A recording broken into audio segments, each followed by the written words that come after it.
El Templo de Salomón. Salomón comenzó a construir el templo del Señor en el cuarto año de su reinado en Israel, en el mes de Sif, que es el mes segundo. Habían transcurrido 480 años desde que los israelitas salieron de Egipto. El Señor, cumpliendo su palabra, le dio sabiduría a Salomón. Hiram y Salomón hicieron un tratado, y hubo paz entre ellos. El rey Salomón impuso trabajo forzado y reclutó a 30.000 obreros de todo Israel.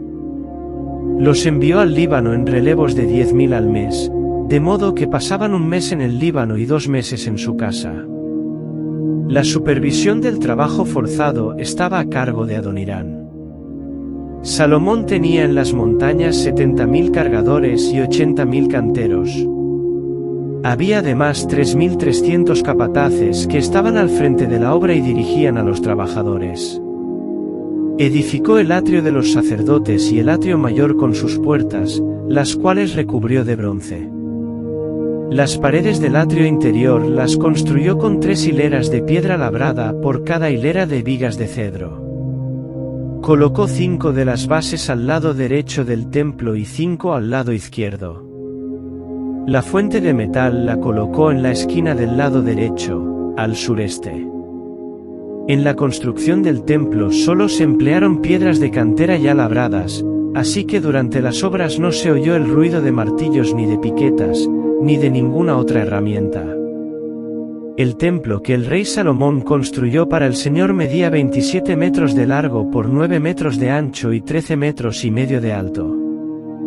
Salomón también mandó colocar en el templo ventanales con celosías. Alrededor del edificio, y contra las paredes de la nave central y del santuario interior, construyó un anexo con celdas laterales. El piso inferior del anexo medía 2 metros con 25 centímetros de ancho, el piso intermedio, 2 metros con 70 centímetros, y el piso más alto, 3 metros con 15 centímetros. Salomón había mandado hacer salientes en el exterior del templo para que las vigas no se empotraran en la pared misma. La entrada al piso inferior se hallaba en el lado sur del templo, una escalera de caracol conducía al nivel intermedio y a la planta alta. Salomón terminó de construir el templo techándolo con vigas y tablones de cedro. El vestíbulo de la nave central del templo medía también 9 metros de ancho y por el frente del templo sobresalía 4 metros y medio.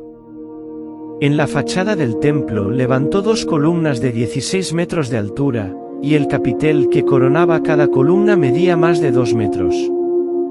Además, mandó hacer unas cadenas trenzadas y las colocó en lo alto de las columnas, hizo también 100 granadas, y las intercaló entre las cadenas.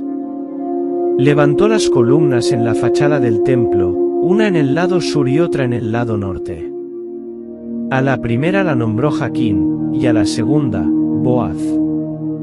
Asimismo, para la entrada de la nave central hizo postes cuadrangulares de madera de olivo. También hizo 2 puertas de pino, cada una con 2 hojas giratorias. Sobre ellas talló figuras de querubines, palmeras y flores abiertas, y las recubrió de oro bien ajustado al relieve. Salomón hizo también 10 lavamanos, y puso 5 en el lado sur y 5 en el lado norte. En ellos se lavaba todo el material de los holocaustos, mientras que en la fuente se lavaban los sacerdotes. Estas vasijas de bronce estaban colocadas sobre bases de paneles con ruedas. Los costados estaban decorados con figuras de leones, bueyes y querubines, con diseños de arcos por debajo. Hizo también una fuente circular de metal fundido, que medía 4 metros y medio de diámetro y 2 metros con 25 centímetros de alto. Su circunferencia, medida a cordel, era de 13 metros y medio. Bajo el borde hizo 2 hileras de figuras de bueyes, 10 por cada medio metro, las cuales estaban fundidas en una sola pieza con la fuente. La fuente descansaba sobre 12 bueyes, que tenían sus cuartos traseros hacia adentro. 3 bueyes miraban al norte, 3 al oeste, 3 al sur y 3 al este. El grosor de la fuente era de 8 centímetros, y su borde, en forma de copa, se asemejaba a un capullo de azucena. Tenía una capacidad de 66.000 litros. Salomón hizo un altar de bronce que medía 9 metros de largo por 9 de ancho y 4 metros y medio de alto. Lo construyó en el lugar que David había destinado, esto es, en la parcela de Arauna, el Jebuseo. El monte Moria, en Jerusalén, a donde el Señor se le había aparecido a su padre David.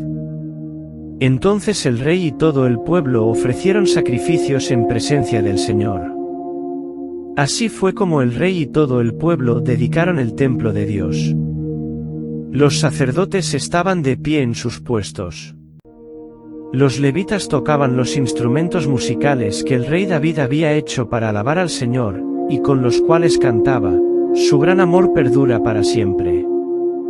Los sacerdotes tocaban las trompetas frente a los levitas, y todo Israel permanecía de pie.